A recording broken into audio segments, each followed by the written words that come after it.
All right, everybody, welcome to another fun TLN webinar.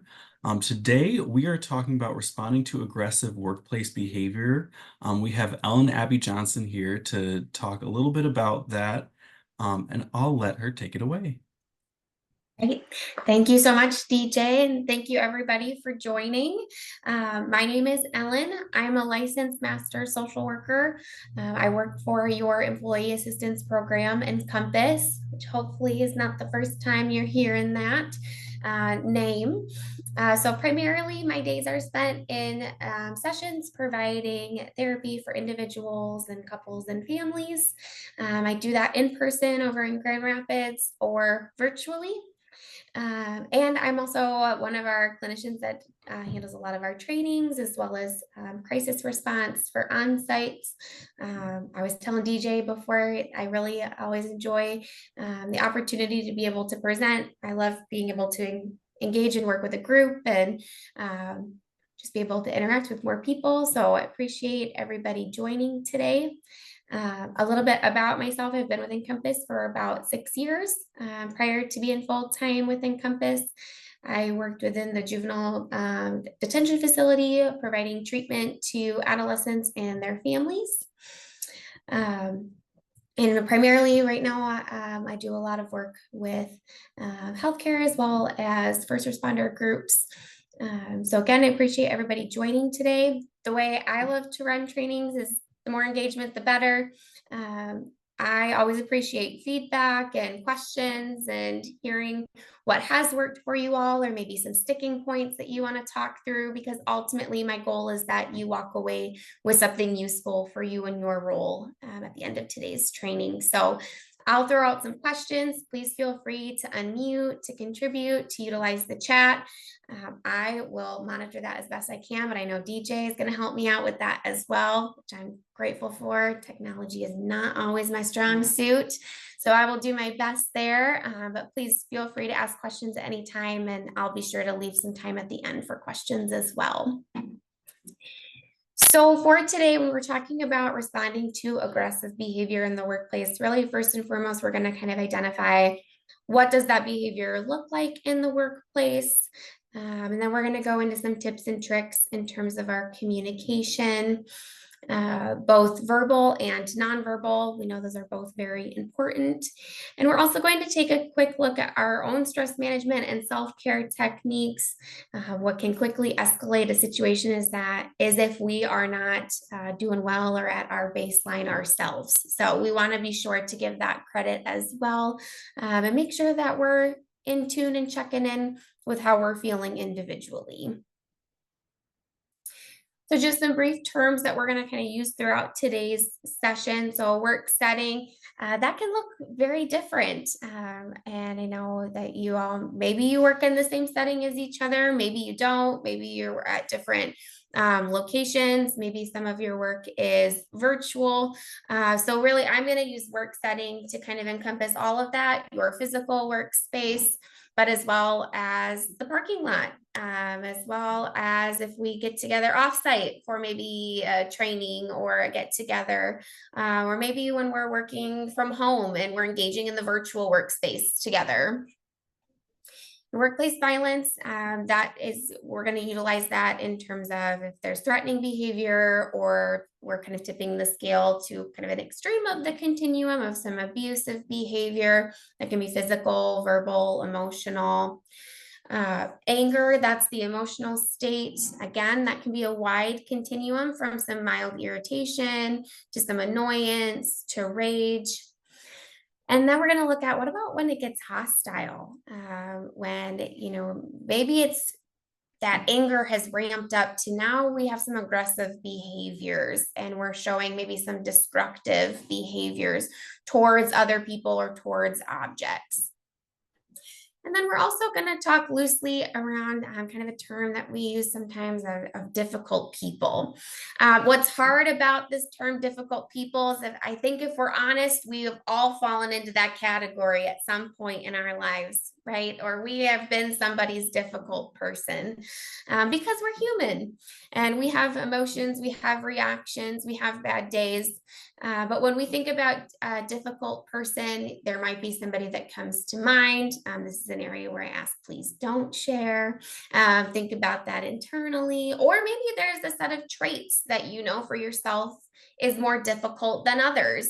They might not be inherently wrong or bad traits. We just might know that from a past experience that hits a nerve within us. And for whatever reason, that particular characteristic or behavior is exceptionally challenging for us and kind of puts us at our wits' end of, you know what, I might need to press pause on this conversation, or I might need to reevaluate my interactions with this individual.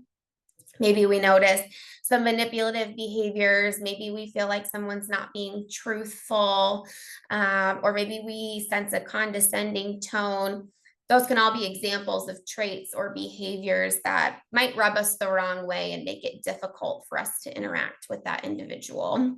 Or again, maybe some traits in us that can at times become damaging to relationships.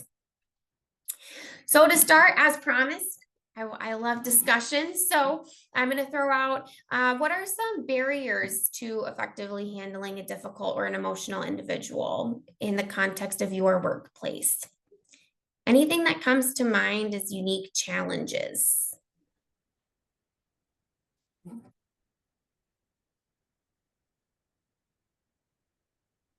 And feel free and throw it in the chat. I'll be happy to read it. Perfect. Yeah, feel free to utilize the chat. What makes it difficult to handle an emotional individual, or maybe somebody that we deem as difficult? This might be, maybe we don't know how to handle it. We're worried we might make it worse. Hi, this is Carolyn at Rochester. And Hi, Carolyn. hi, I find it hard sometimes not to get immediately defensive. Absolutely. Yes. When we start to sense that that person is escalating emotionally, our defense mechanisms go up. Absolutely. Yeah, I'm it makes it seeing, hard to oh, communicate from that, once you're kind of triggered and getting defensive. Yes, absolutely. And logically, we can know that, but when we're in the moment and our emotional brain is the one really operating, it can be challenging to get out of that. Yes, very true. All right. Looks like seeing a we've got the couple. chat going. Yeah, you got it. Yeah. All right. Let's see. Threat of violence, absolutely. Mhm. When it's escalated to a point, especially, we always want to keep safety in mind. We'll talk about that later on in the presentation. Handling it in a group setting, it might be easier one-on-one. Yes, we have more eyes on us. We're worried that maybe it's going to escalate other individuals. Being in mixed company, Mhm. how does everybody else interpret the interaction? Yes, we want to be sensitive to those around us. Might feel like there's extra eyes on us, extra scrutiny. The personal emotional toll that it takes. Yeah, I don't know about you all, but when I walk away from an interaction that didn't feel great, that sits with me. Right? I'm probably running over that in my head a couple of times throughout the night and thinking on it. Absolutely. It sticks with us because we care. Right? We want to do a good job. We want to have positive interactions. And it doesn't feel good when maybe we feel like it didn't go that way, even if it was not something that was in our control. So there can be lots of barriers. How do we effectively handle? It can be a question of how. It can be our own experiences. It can be the defensive, our own stress levels. Maybe we're concerned for ourselves or we're concerned for others. If we think about it in a group context, we don't want the one individual to cause harm to others around us if we're aware of the environment. Or maybe we're really uncomfortable in some conflict or confrontation, and maybe we shut down a little bit. Again, who we are, our personalities, our past experiences, all goes into how we show up in these interactions and what services as well, and what maybe are our growth areas or things that we have to be really intentional about. So something that can be helpful when we're looking at a behavior is to consider, where's the behavior coming from? Is it situational? This might be, again, we might have all found ourselves in this position before. For whatever reason, we're in a situation where we're frustrated. I feel like the airport can be a good example of situational difficulty, right? Anybody else feel stressed out when they travel and when things don't go right? Or we're on a road trip and something goes wrong with the car. This is the situation, and the person maybe acts outside of what their typical baseline might be, to the point that they might be uncomfortable with their own interactions.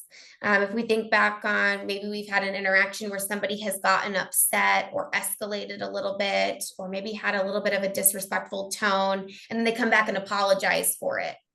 Hey, I'm sorry. I'm feeling really frustrated with X, Y, and Z. That'd be an example of situational difficulty. Whatever is happening in the environment, the situation around us has caused the individual to escalate in a way that they themselves aren't comfortable with.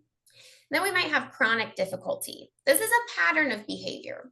This might be the person that enters, let's, for the sake of this example, you are somebody that is public facing at one of the libraries. This might be a patron that comes in, and we kind of anticipate that there's going to be some difficulty, right? There's this chronic pattern of these interactions are a little bit more difficult, and the person maybe doesn't have the most self-awareness or accountability of their actions. And then there might be abnormal difficulty. This is behavior that might be escalated due to a mental health concern or chemically induced. So if we think about maybe there's a substance playing a role in the interaction. So I bring these up as just tools for reflection for yourselves when you're met with somebody that maybe the behavior that is in front of us is challenging, to kind of go through this. Is this situation challenging? Is this chronic where I just know that this is going to be a little bit more challenging of an interaction? Or is this an abnormal difficulty where maybe we have to be aware of our policies of how we handle situations that have escalated, whether that be due to a substance being at play or suspected substance being at play, or a acute mental health crisis. But ultimately, regardless of why there's a difficulty, our goal is to de-escalate the behavior. We want to keep things calm. We want to maintain a positive relationship. And of course, we want to maintain safety.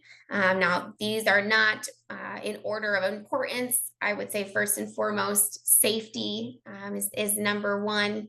But ultimately, we want to de-escalate and maintain a positive relationship. So what are some cues that an individual may be escalating emotionally? When you're interacting with the public, what cues you in that, oh, this interaction might be going in a negative direction here?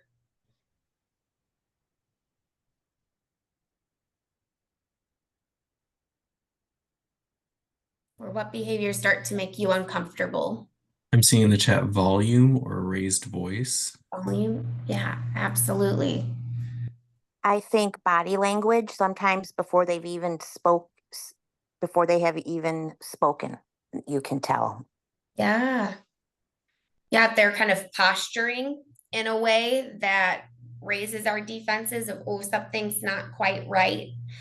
We might see fists clenched. We might see kind of broadening of the shoulders, standing up, kind of called that posturing, letting us know that, ooh, they might be a little upset.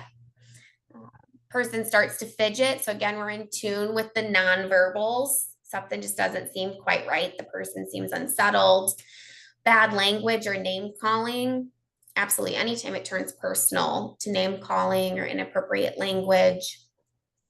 all things that let us know we might not be speaking with somebody who's thinking rationally in that moment, right? Because at baseline, most individuals know escalating in volume or inappropriate language or name calling isn't appropriate, certainly in public. Absolutely. So I would just add a couple more to that list here. Maybe some unreasonable demands. They want you to do something that's not within your control to change or to make happen. Threats, perhaps they're speaking in a way that we're struggling to make sense of, or they're challenging your authority as that decision maker or the person making the decision in that moment.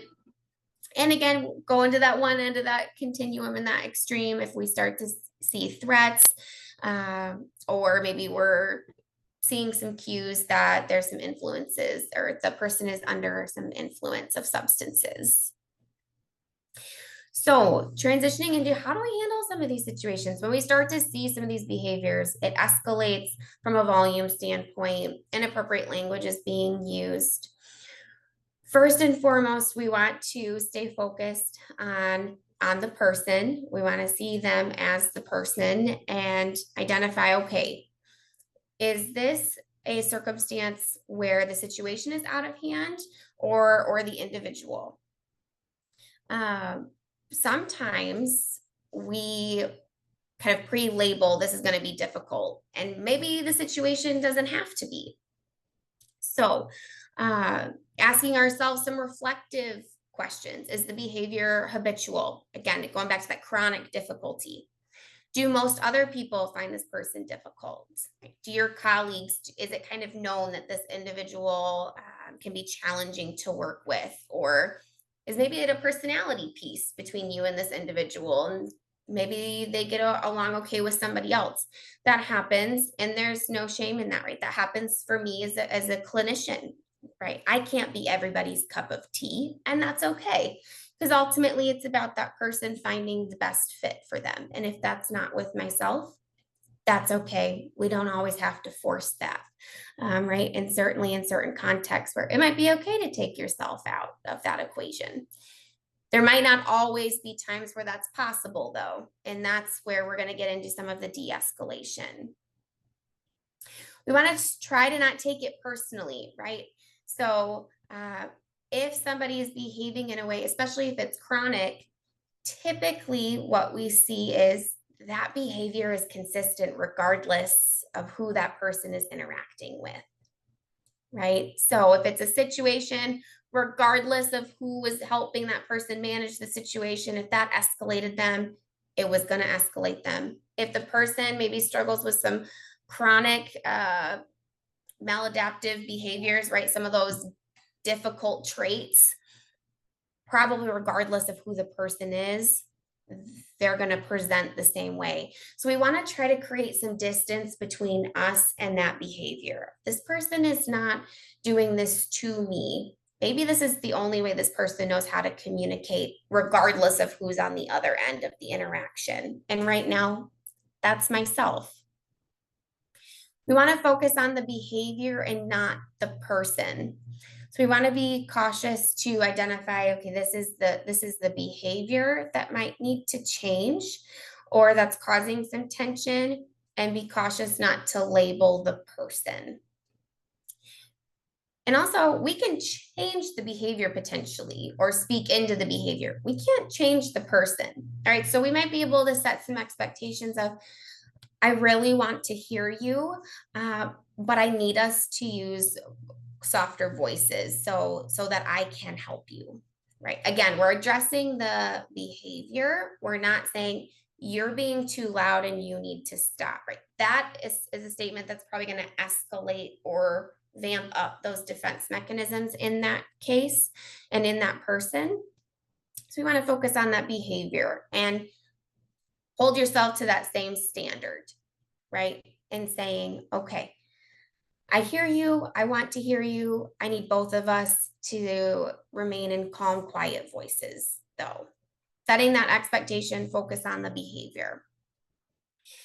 Identify a plan of action. What is within your control? It might not be what the person is asking for, but what is within your control to help this person find some element of resolution. And we want to maintain control of our own emotions, right? To Carolyn's point, it can be very challenging to do that, right? Our own defense mechanisms, and that's our body's way of trying to protect us. It's our body's way of saying we feel uncomfortable, something is not sitting right with us, and it's taken everything in me not to just, nope, I'm going to push that right back. I'm not going there. I'm not touching that. But in a professional setting, we don't always have that as an option, right? We have to maintain respectful and professional. We might not be able to say what we're thinking in that moment. So we want to maintain and control of our emotions. If that is, maybe we need to step back, maybe we need to tap in a coworker if possible, or maybe we need to, okay, I'm going to have some confidence in this, even if internally I'm not feeling the most confident. I'm going to maintain some eye contact. I'm going to take some slow, deep breaths. Make sure that I'm continuing to breathe, being aware of our own volume and not escalating along with the individual. So if we have escalated and we're trying to de-escalate that person, there's a quick little acronym here, HEAT. So first we want to hear. The most important part of communication is not talking, it's listening. Oftentimes, if a person is upset, they want to feel heard. They want to feel heard, they want to feel seen. That doesn't mean we agree with what they're saying, but we can still hear them out and demonstrate by our nonverbals that we are listening and we're practicing those active listening skills. We want to avoid interrupting or talking over them. Typically, that only escalates the individual's behavior. And after they have completed what they want to share, we want to empathize. Empathy, that's our ability. We want to put ourselves in that person's shoes. Again, we might not agree, but as a human, we might be able to relate to the feeling of frustration or feeling out of control in a situation or feeling hurt. Again, we might disagree in the context of the situation, but we can still empathize that what they're experiencing is difficult, and we're there to partner with them to come up with a solution that works for both sides. Apologize. Offering an apology, you might not have done anything wrong. Your organization might not have done anything wrong. We don't have to give a specific apology. Say, I'm sorry that you're experiencing this, or I'm sorry for this holdup. Sometimes just the baseline apology is enough to make the person feel I've been heard and they're acknowledging how I'm feeling. That doesn't make any promises that we can solve the problem or we can follow through on what the person is looking for. But it does acknowledge, I hear you, I'm listening, I'm sorry that this is happening. And then we transition to, how can I come alongside you to take care of the issue? How can we partner in this to remedy the situation? And there may be times where you have the power to do that. And there may be times where we can transition that into a supervisor or to a colleague. Know your specific policies of when that is appropriate and when that is helpful. I would say, especially if we know we have maybe some patrons that fall into that chronic difficulty category, talk as a team, create a plan for what works with this individual, what helps, what makes you all feel supported as staff as you have these difficult interactions.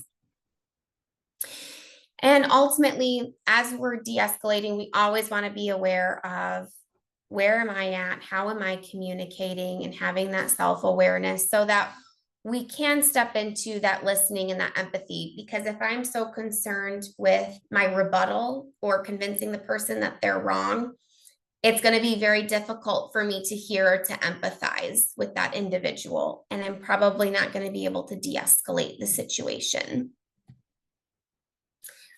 We want to use I versus you statements, or again, we want to lower those defense mechanisms. If we think about maybe frustrations in a relationship with a significant other or a family member, if you hear, you did this and you did that, it's probably game over, right? I mean, defense mechanisms up, we're ready to tell them why they're wrong, right? Whereas if somebody comes at a situation from me, how I feel, that's a bit harder to have a rebuttal to, right? We're not trying to persuade or convince that the individual is wrong. We're trying to make them feel heard and empathized with and know that you're partnering with them in a solution. So we want to use those I statements. We want to give choices, right? Sometimes individuals are frustrated because they feel a lack of control. Most human beings like to be in control.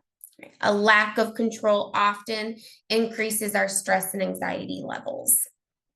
It's a natural human response. So where we can, give options to the individual. They don't both have to be great options, right? It can be, I hear you, I want to continue this conversation, but we have to keep a quieter volume otherwise, or I'm going to have to ask you to leave and we'll have to try this conversation another time, right? They might not like both of the options, but you're giving them the option to choose, right? Present with choices. And again, that can foster a dynamic of, I'm trying to come alongside you. I'm not telling you what to do. I'm giving you your options and I'm here as a support alongside.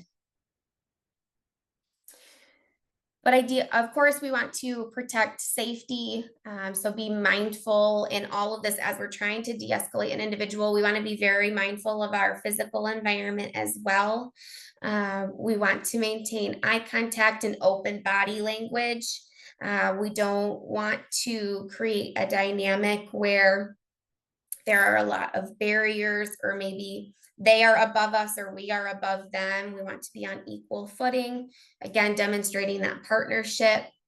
It's okay to set limits and set boundaries. Again, similarly to my example of giving the choice, it's okay to set a boundary and an expectation on volume. Just try to, again, we're going to hold both of us to that standard, and we can always offer it in terms of a choice. Ensure that colleagues are available. We want to be in a quiet space. We don't want a bunch of distractions or overstimulation that can also aggravate the person, but we also don't want to be isolated.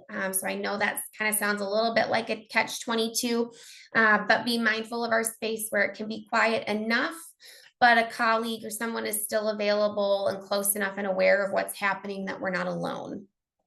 We want to make sure we have a clear exit path. And we want to allow for space. When somebody is escalated emotionally, they need more space, both physically and emotionally. Right? So we don't want to crowd someone. We don't want to interrupt. We want to give them personal space. We want to give them the space to share and to vent. Again, not out of agreeing always or saying that the behavior is acceptable, but out of, okay, I hear you. When you're ready, I want to come alongside and see how we can solve this together. We want to come at that from a non-confrontational approach. If for whatever reason there's a situation that is not safe, it has escalated to a point where we're not going to talk this individual down. We want to disengage. We want to disengage completely. We want to leave and exit the situation physically. We want to signal for help. This is where I always point individuals back. Know your specific workplace protocol of what this looks like, who you contact, if that's a supervisor, if that's HR, whatever that looks like for your unique role. Know your policies and your safeguards.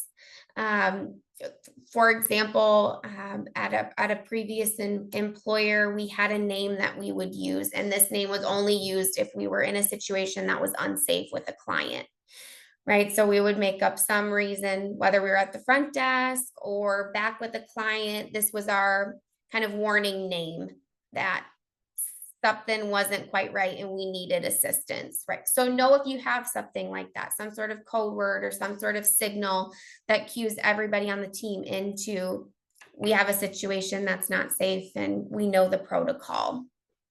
And that's different for everywhere. So just a little reminder to do a refresh on what that looks like. But ideally, the situation stays safe and we can tap into that HEAT acronym. Just want to review some active listening pieces here. This is the hear part. A big part of active listening is we are quiet. We're not thinking about our rebuttal. And before we give our thoughts, we reflect back to the individual. We make sure that we're understanding what they're saying. We're seeking clarity from them. You can say things like, okay, if I'm hearing you correctly, you're saying X, Y, Z. Paraphrase and reflect back to them what they're saying. Listening to you, it seems as if we maybe offer a feeling. They can tell us if that's right or wrong. Again, showing that we're listening, we're trying to empathize. We ask open-ended questions like, can you tell me more about that? When you said X, please explain that a little more for me. I want to better understand what you're saying there. Right? Open-ended questions, letting them know that you really do want to understand where they're coming from. And we want to maintain non-threatening body language. We want to appear calm, confident, that, okay, we're going to be okay. We're going to find our way through this, and we're going to stay at this level. I'm not going to escalate with you, or I'm not going to be the one to escalate the situation. We're going to stay calm. We're going to maintain eye contact. Often a neutral facial expression is best in some of this, right? We don't want to look frustrated or turned off, but we also don't want to be, super happy when somebody's clearly very frustrated in front of us. So we want to make sure that we're mirroring where that individual is at. We want to place our hands in front, be open and relaxed. We don't want to be crossed or have a bunch of barriers. And again, be at the same eye level so nobody feels higher or above. That can also be a safety check for yourselves, right? Oftentimes, naturally, we would feel uncomfortable if we're sitting and someone's standing over us and they're angry. So making sure that we're positioning ourselves in an area where we're on the same level. And really, this is important to keep in mind because only 7% of the messages that we receive are verbal. Everything else has to do with our nonverbals, our tone. Nonverbals include our facial expressions, our body positioning. So really, somebody that comes into contact with you, they're reading so much else other than what you say. We can say all the right things, right? But that does not mean that we're sending the message that is always the most helpful or the one that we really intend to send. Anyone ever say to a teenager, it's not what you said, it's how you said it, right?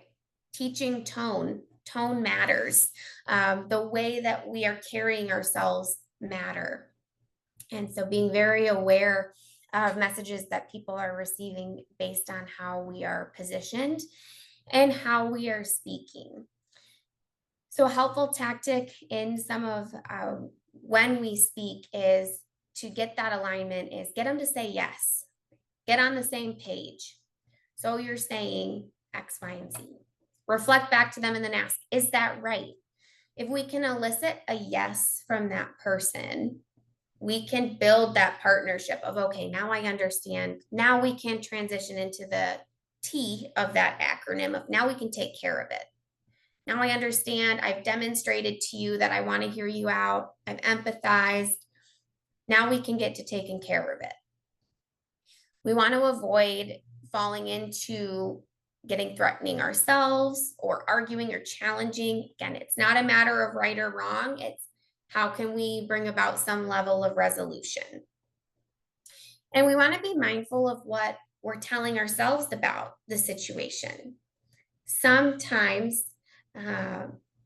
our inner narrative has been filled before we know the full story. And that influences how we speak, how we show up, how we interact with that individual. And so we want to be mindful to ask ourselves, am I making an assumption about this individual? Did I come into the interaction already frustrated or already telling myself it was going to be a challenging interaction?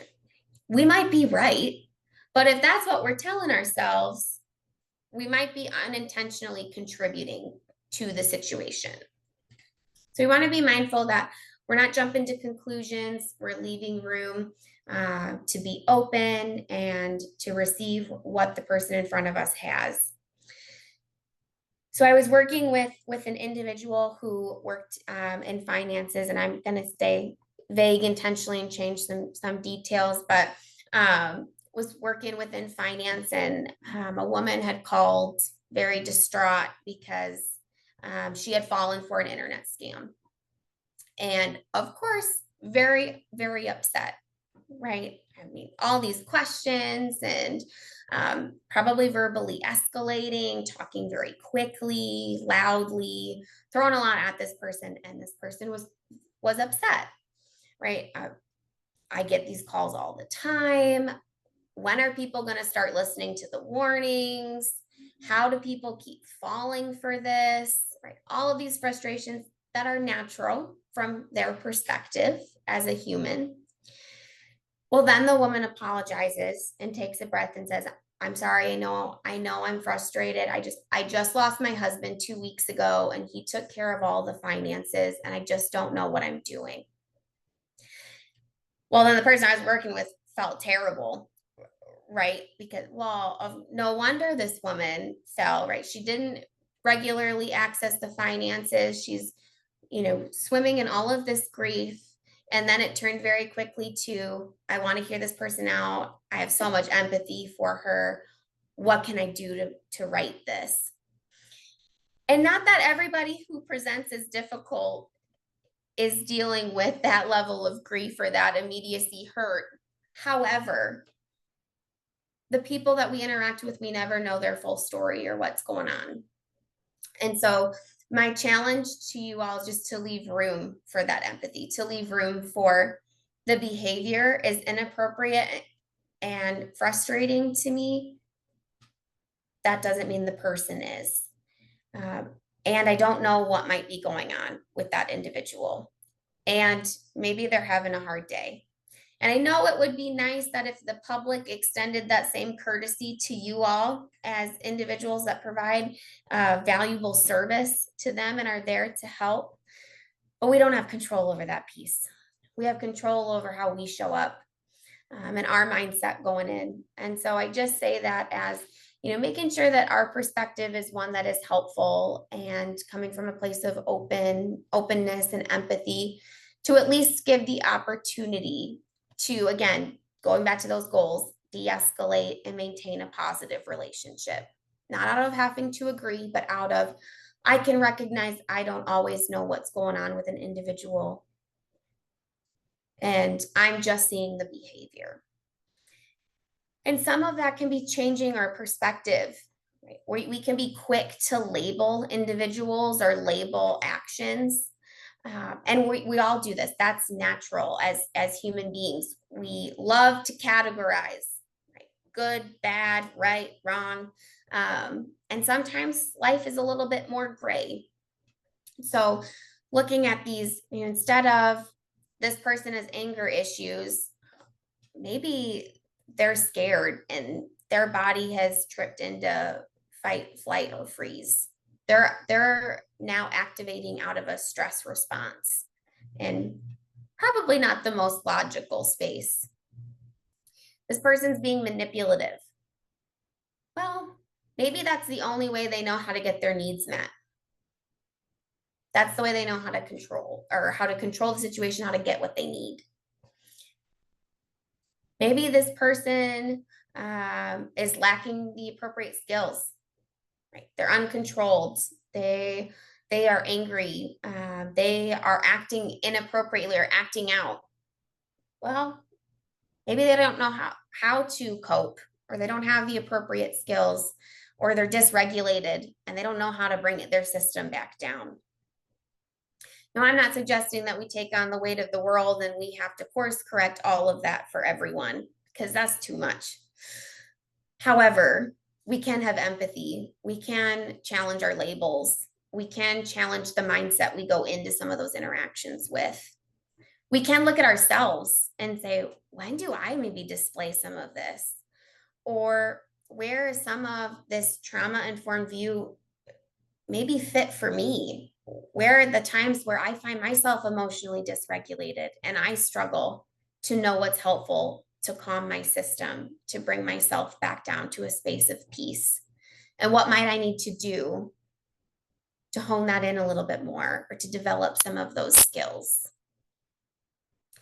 So ultimately, we want to be mindful of stigma. We want to be mindful that how we speak and how we interact with people is a space of we see the whole person, not just the circumstance, not just the maladaptive behavior, not just a mental health condition, the whole person. We want to offer support within reason. We want to challenge misconceptions and mind our words. Our words have power. What we think matters. That's why, we say we don't want to think about things from a negative point of view. Even when we're setting a goal, it's not, I want to stop having dessert every night. It's, I want to have fruit in the evenings if I have a snack. Or I don't want to sit on the couch when I get home from work. It's, I want to get in a 20-minute walk when I get home from work, right? We want to flip that, because if we're focused on the negative, that's where our brain sits, and that often is where we act out of. So we want to be very mindful of the words that we use, and it's words that are helpful to our actions instead of words that probably get in the way of what we actually want, right? Because again, you all do what you do and work with the public because you care. And you probably have some baseline good people skills to do the work that you do. And this is just, how do we sharpen some of that? How do we make sure that we're taking care of ourselves in some of that? It can be very easy to stay focused on the situation, or after you've dealt with a difficult individual, to grapple with what did I do, or mull over the situation over and over and over again, or stew on what we should have said, and all those should haves and would haves. But sometimes what we need to do is take that step back and how am I feeling? And sometimes when I'm in front of somebody that's really angry, my system gets out of whack a little bit. Even if I don't escalate with them, just being around that energy maybe makes my energy feel a little off. I got to acknowledge that. I have to come back and reset my system. Maybe that's taking some good deep breaths. Maybe that's taking a step outside and just letting a colleague know I need 10 minutes. Got to take a break. Going into a break room to access that moment of relief and relaxation. Maybe we need to debrief as a team. Maybe we need to talk about it as a team, or I need to talk about it with a colleague, or maybe I want to talk about it with somebody who doesn't know me, and I need to tap into some resources through the EAP and talk it through with a counselor and process some of those feelings, or process through, man, yeah, I am feeling a little dysregulated, or these things hit me and get me off track. What works for me to get myself back in a place of alignment, back where I feel that sense of peace, where I feel like my system isn't vibrating all the time, or I feel very on edge. So when I come back to those pieces, I'm curious what works for you all after maybe you've had a particularly difficult conversation, or maybe it's been a hard day or difficult interaction with an individual. What do you all do to help calm the system afterwards?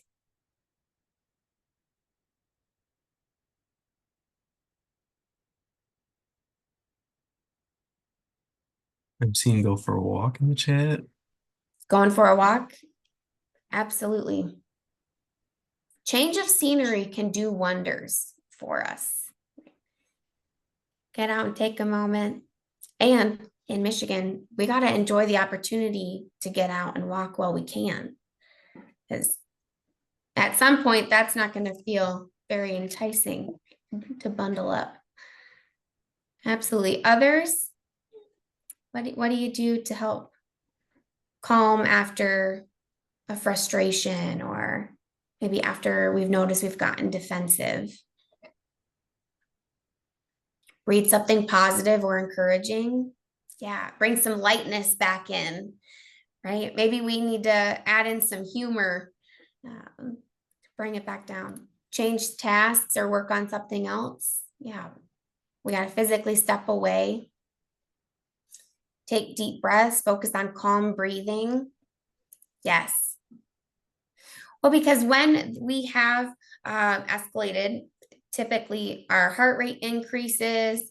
Then it sends a signal to our brain saying something's not right. And our brain reacts, and it probably reacts in a bigger way than what we need to, but it's our brain's way of trying to help us. It's doing its best, but it's not great. So taking those deep breaths and those calming breaths help slow the heart rate, let the brain know we're okay, we're safe. Talk to a coworker. Yes, verbally process. That can be helpful too in difficult situations, because the coworker might say, I had one of those conversations last week, right? Kind of normalize, hey, yeah, I struggle with that too. And there can be a lot of power in hearing, yeah, I'm there with you. Me too. I struggle on those days. All really great tools here to bring it back, make sure we're recentered. Because I'm sure, y'all experience some of these things, then you got to get back to work, right? And you got to help the next person, and how challenging that can be to switch gears.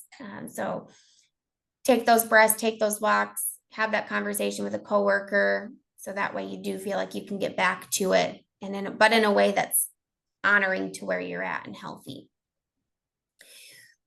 Just some overview things to keep in mind. We want to go back to the basics, especially if we maybe are feeling incredibly heightened, making sure we're drinking water, we're getting good sleep. Look at our sleep hygiene. Sleep is so important to our mood and emotional regulation. So making sure we're taking care of that. Movement can be a great distraction and a positive endorphin release. When I say movement, that could be a 30-minute walk. I'm not saying we all need to be in the gym here doing a circuit workout all the time, right? This can be a walk after work, getting outside, getting some fresh air, getting some movement in. Looking at our diet, making sure that we're eating things that are fueling our body. And, with all good things within moderation, right? But I would say days where, especially if we feel very off, or we know we felt very frustrated in that day, or maybe we tripped into our fight, flight, freeze, and we felt a bit triggered. That's when we really want to avoid going off and indulging too much, whether that be really unhealthy foods, whether that be caffeine, whether that be alcohol, all good things in moderation. Just know what's typical for your use in those areas, whether it's the sugar, the processed, the caffeine, the alcohol, and making sure we're staying within that range that you're comfortable your use being, and that we're not getting too outside of that range. I call it our baseline. What's our baseline for our sleep? What's our baseline for movement? Our baseline for alcohol or caffeine? Are we staying within that baseline, or are we getting really outside of it? And then maybe in a way that it would be good to touch base with someone. And overall, we want to look at what are some ways that we can develop ongoing strategies for success, because in all of this, we want it to be sustainable. And it can be really frustrating to continue to be met with challenging or difficult situations or individuals. So making sure we're developing long-standing strategies for our success where it can be sustainable. Practicing gratitude. Just because we've had a negative interaction with an individual, or one that we might label as negative, doesn't mean that the whole day is bad. Right. Again, humans, we love to label. And so trying to find a little bit of that gray. Yeah, that was not a fun interaction. I'm a little upset by that interaction. And I had a moment with this individual that was really nice and helped recharge me for the rest of my day. Right. Both of those things can be true. And so finding those bright spots in our days, developing our boundaries. Again, if we go into our day already escalated or frustrated, that's probably going to contribute to how we communicate and how we show up. It can be very small adjustments, right? One of my kind of things that I do for myself is my days off on the right foot if I had my first cup of coffee at home in a real mug and not a travel mug as I'm racing out the door and probably spilling some, right? Because it's not really about the coffee, although it is, because everybody needs, well, I need my coffee.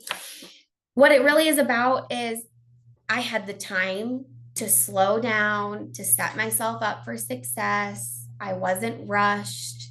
I had a moment. And I probably walk into my office with an energy that reflects that versus racing out the door. I'm frustrated with traffic because I'm already late. And that's probably a much different energy that walks through that door. So think about what is that for you? What is that morning time for you? Utilize our commute time.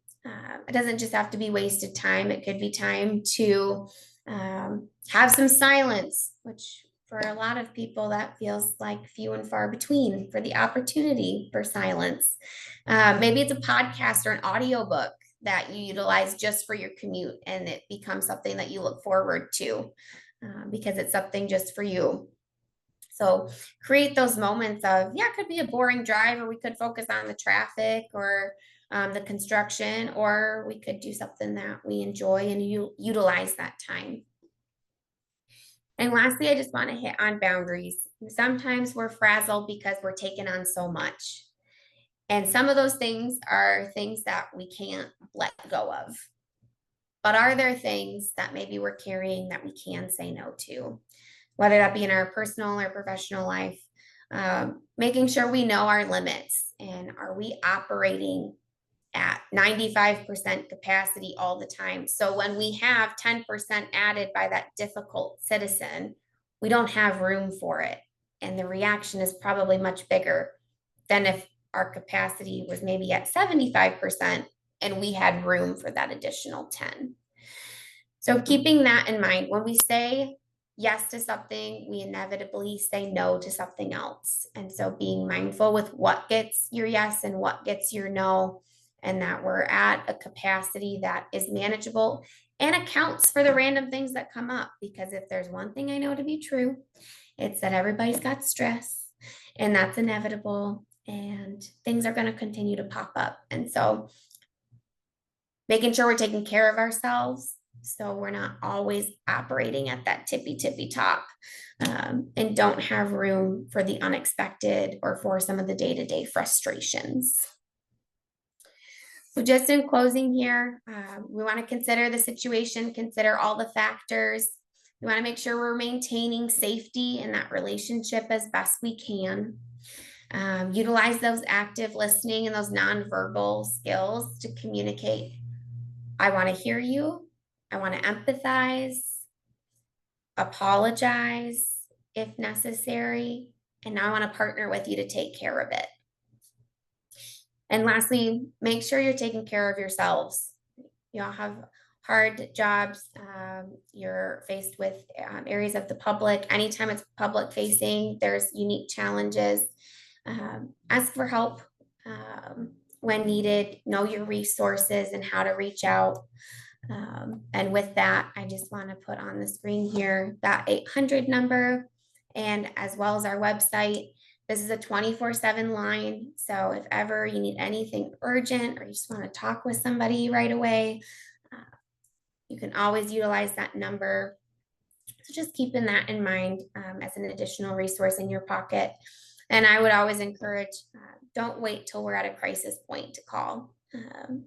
it's okay to be proactive. It's encouraged to be proactive in your well-being. Don't wait for a crisis.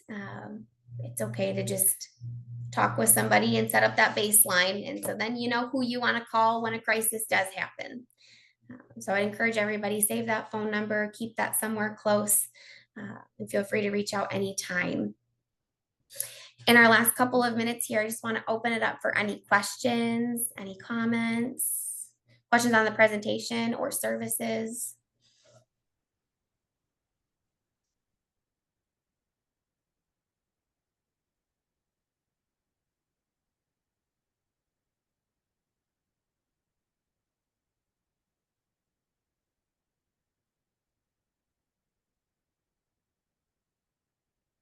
I have one for you, All Ellen. right. Sure. I guess we'll kind of kick this one off and people can think a little bit if they have more questions. But Yeah. does this look differently when this is someone that you might have like a co-working relationship with? Like maybe you and your coworker are just oil and water, and you Sure. have to keep seeing them, but you know there's conflict there. Yeah, absolutely. Well, that is tricky, right? Because there it's similar. We want to maintain a positive relationship, but we have to maintain a working relationship, right? And so that I would say, know when it's okay to agree to disagree.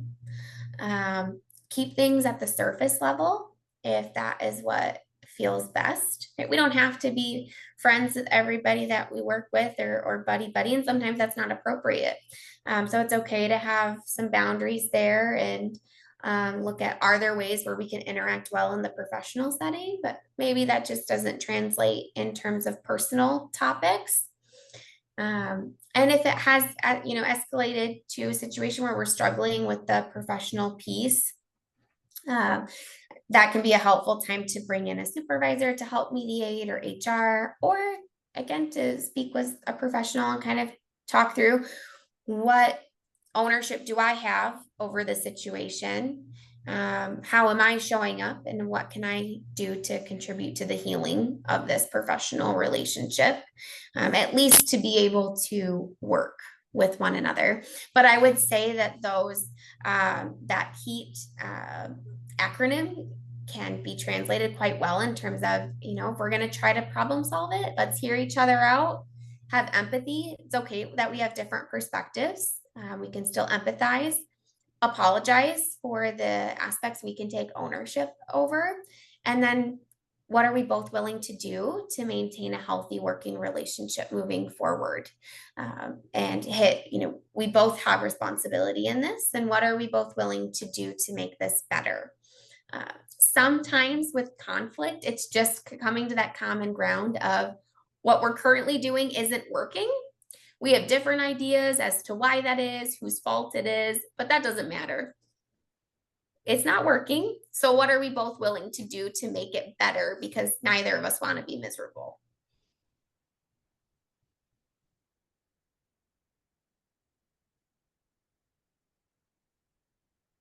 Getting a lot Good of thank yous in question. the chat. Oh, thanks. Um, Getting a lot of thank yous in the chat. I know this was definitely well received, so very much thank you, Ellen. Right. Yeah, absolutely. If any questions pop up, you have my email, DJ, so feel free to shoot them over, or connect people with myself. I'm happy to answer anything ongoing if in sitting with it questions come up. Of course.